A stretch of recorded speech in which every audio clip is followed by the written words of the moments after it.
Energy is another area where the United States is now thriving like never before.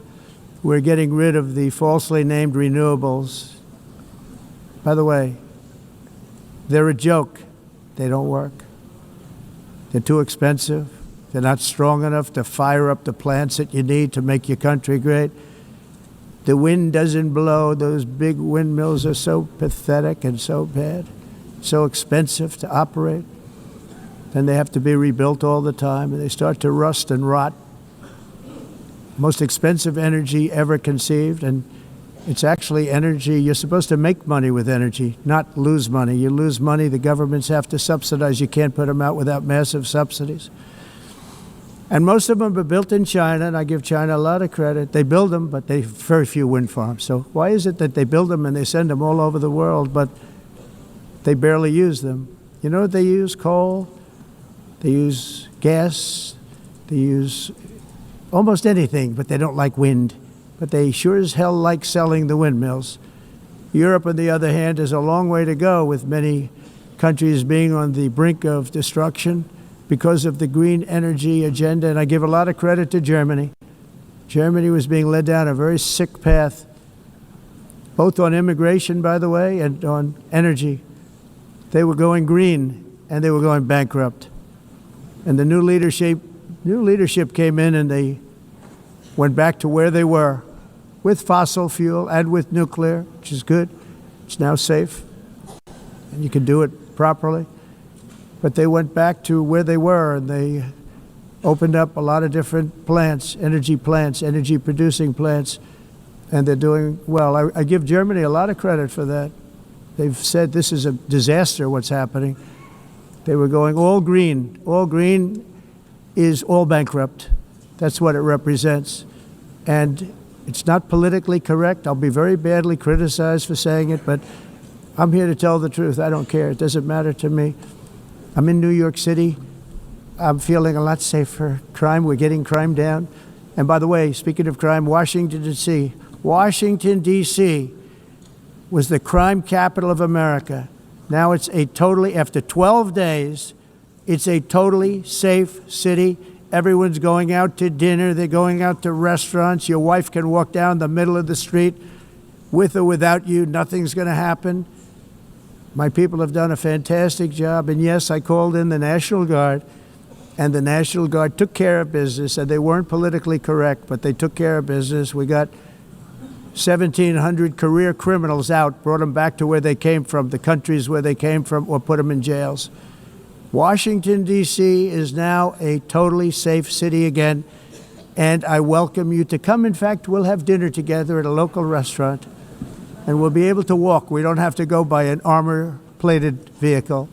We'll walk right over there from the White House. They've given up their powerful edge, a lot of the countries that we're talking about, in oil and gas, such as essentially closing the great North Sea oil. Oh, the North Sea, I know it so well.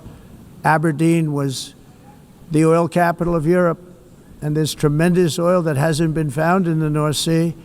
Tremendous oil. And I was with the Prime Minister I respect and like a lot, and I said, you're sitting with the greatest asset. They essentially closed it by making it so highly taxed that no developer, no oil company can go there.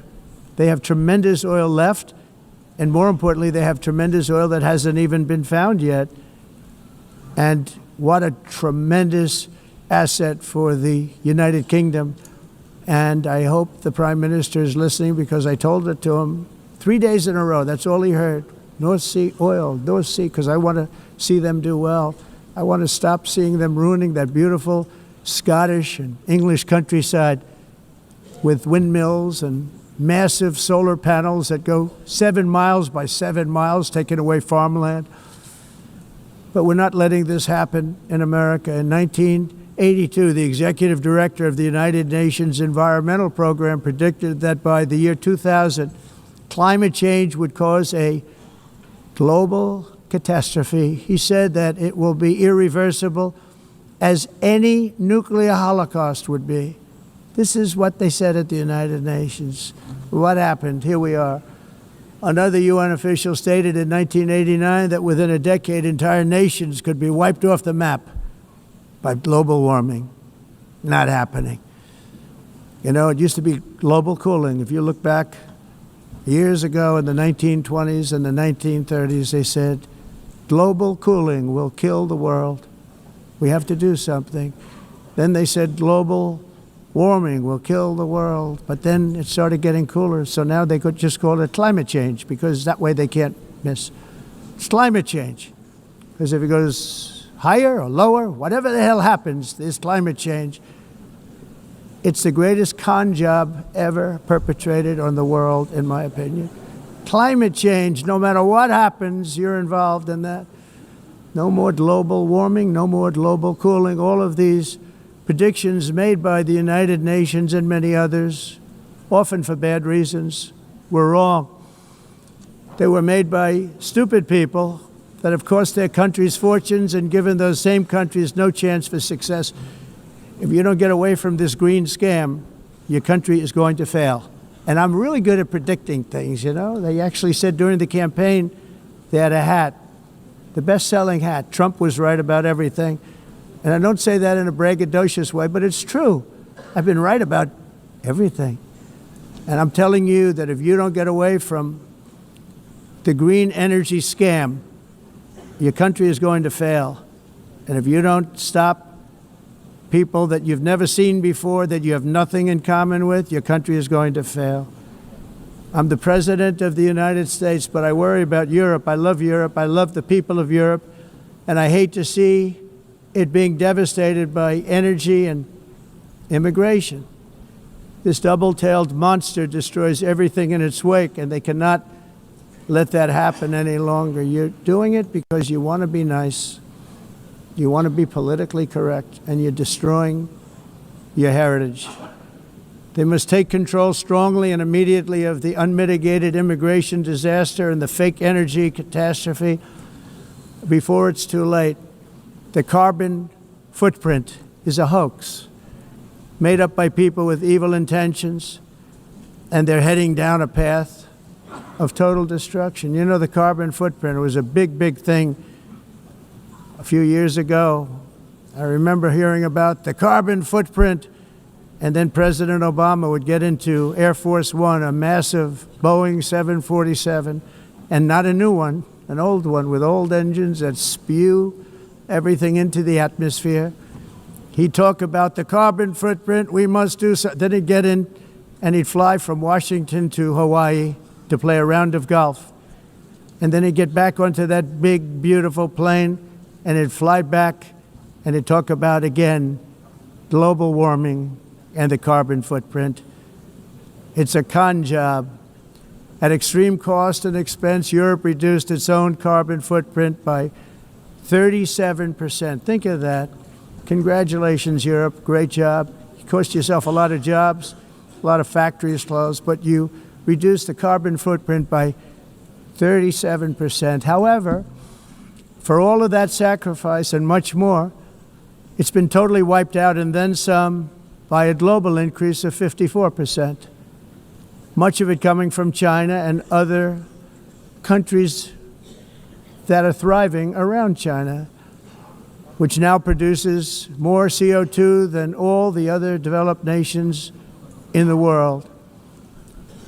So all of these countries are working so hard on the carbon footprint, which is nonsense, by the way. It's nonsense. You know, it's interesting.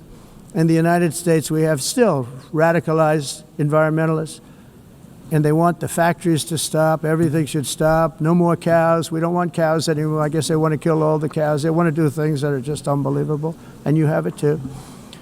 But you know, we have a border, strong, and we have a shape, and that shape doesn't just go straight up. That shape is amorphous when it comes to the atmosphere. And if we had the most clean air, and I think we do, we have very clean air. We have the cleanest air we've had in many, many years. But the problem is that other countries, like China, which has air that's a little bit rough, it blows. And no matter what you're doing down here, the air up here tends to get very dirty because it comes in from other countries where their air isn't so clean. And the environmentalists refuse to acknowledge that. Same thing with garbage. In Asia, they dump much of their garbage right into the ocean. And over about a 1 week and 2 week journey, it flows right past Los Angeles. You've seen it. Massive amounts of garbage, almost too much to do anything about, flowing past Los Angeles, past San Francisco, and then somebody will get in trouble because he dropped a cigarette on the beach. The whole thing is crazy. The primary effect of these brutal green energy policies has not been to help the environment, but to redistribute manufacturing and industrial activity from developed countries that follow the insane rules that are put down to polluting countries that break the rules and are making a fortune. They're making a fortune. European electricity bills are now 4 to 5 times more expensive than those in China, and 2 to 3 times higher than the United States. And our bills are coming way down. You probably see that our gasoline prices are way down. You know, we have an expression, drill, baby, drill, and that's what we're doing. We're going to be much lower in a year from now. But they've come way down over the last year. As a result, every air conditioner is like very uncommon to see one in some of these countries because the electric costs are so high. So while the U.S. has approximately 1,300 heat-related deaths annually, that's a lot, Europe loses more than 175,000 people to heat deaths each year because the costs are so expensive you can't turn on an air conditioner. What is that all about? That's not Europe. That's not the Europe that I love and know. All in the name of pretending to stop the global warming hoax. The entire globalist concept of asking successful industrialized nations to inflict pain on themselves and radically disrupt their entire societies must be rejected completely and totally, and it must be immediate. That's why in America I withdrew from the fake Paris Climate Accord, where, by the way, America was paying so much more than every country. Others weren't paying. China didn't have to pay until 2030. Russia was given an old standard that was easy to meet, a 1990 standard. But for the United States, we're supposed to pay like $1 trillion. And I said, this is another scam. The fact is, the United States has been taken advantage of by the world for many, many years, but not any longer, as you probably noticed. I unleashed massive energy production and signed historic executive orders to hunt for oil, but we don't have to do much hunting because we have the most oil of any nation anywhere, oil and gas in the world. And if you add coal, we have the most of any nation in the world. Clean, I call it clean, beautiful coal. You can do things today with coal that you couldn't have done 10 years ago, 15 years. So I have a little standing order in the White House. Never use the word coal, only use the words clean, beautiful coal.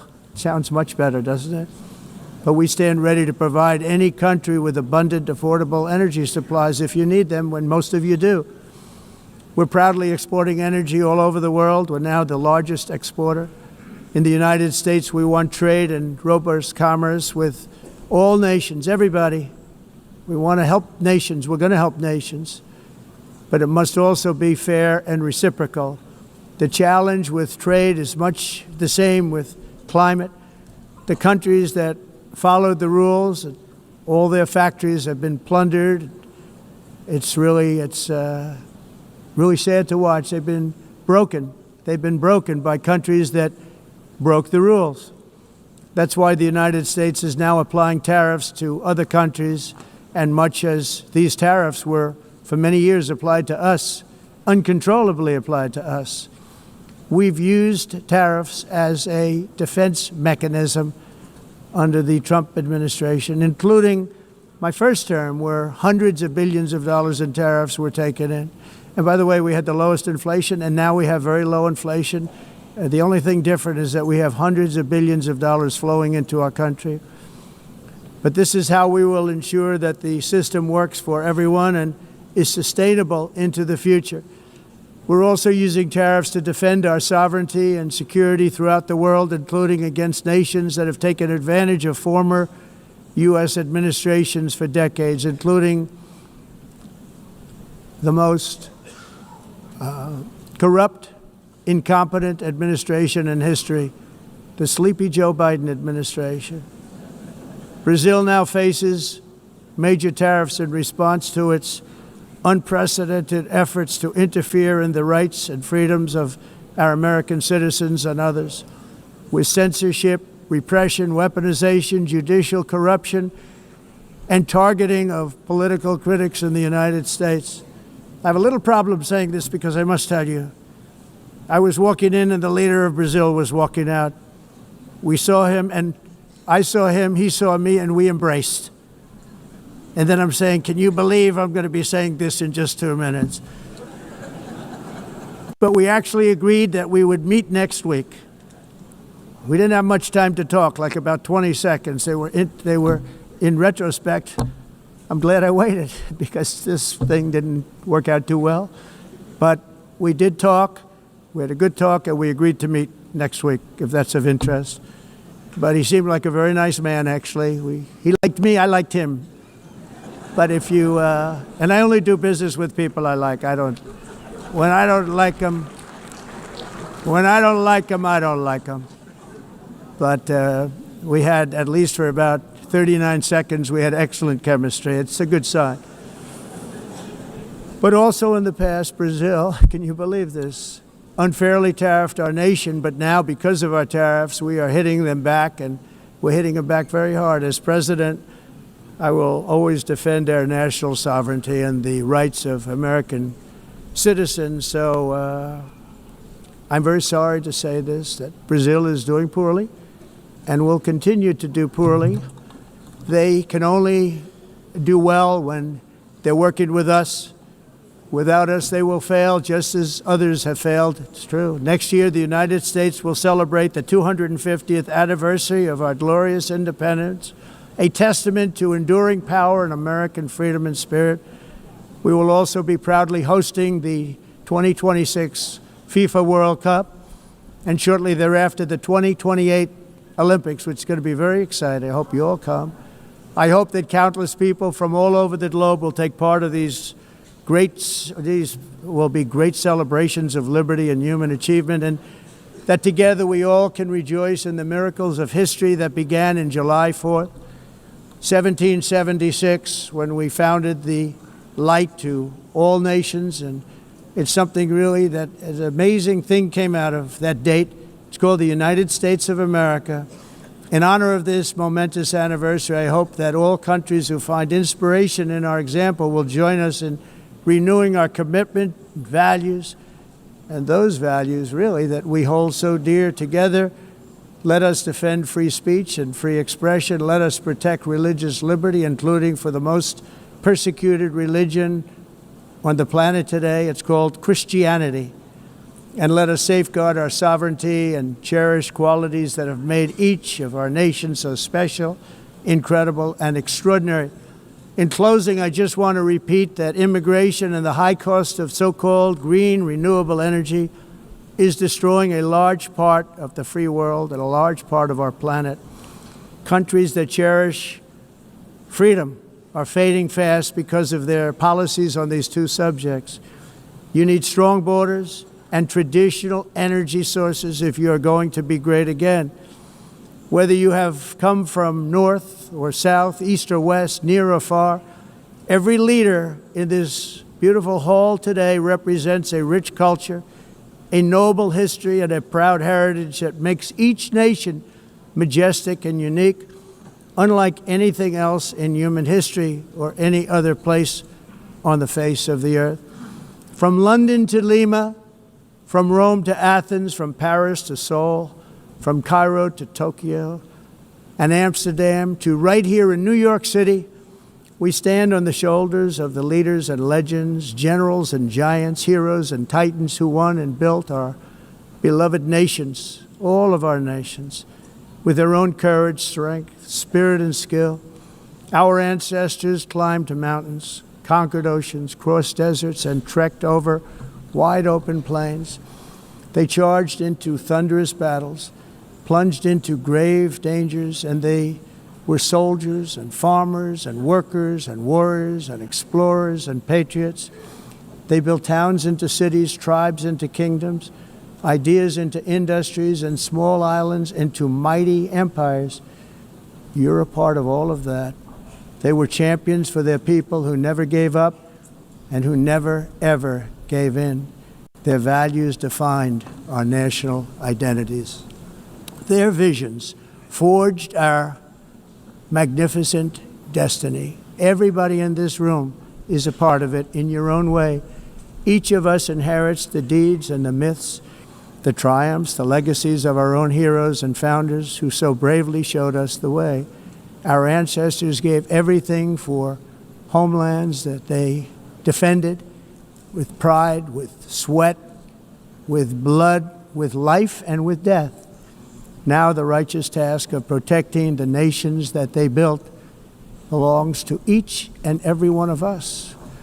So together let us uphold our sacred duty to our people and to our citizens. Let us protect their borders, ensure their safety, preserve their cultures, treasure, and traditions, and fight for their precious dreams and their cherished freedoms.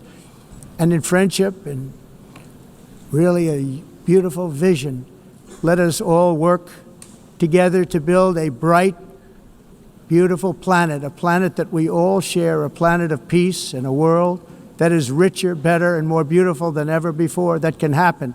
It will happen. It will happen, and I hope it can happen and start right now, right at this moment. We'll turn it around. We're going to make our countries better, safer, more beautiful. We're going to take care of our people. Thank you very much. It's been an honor. God bless the nations of the world. Thank you very much. Bye.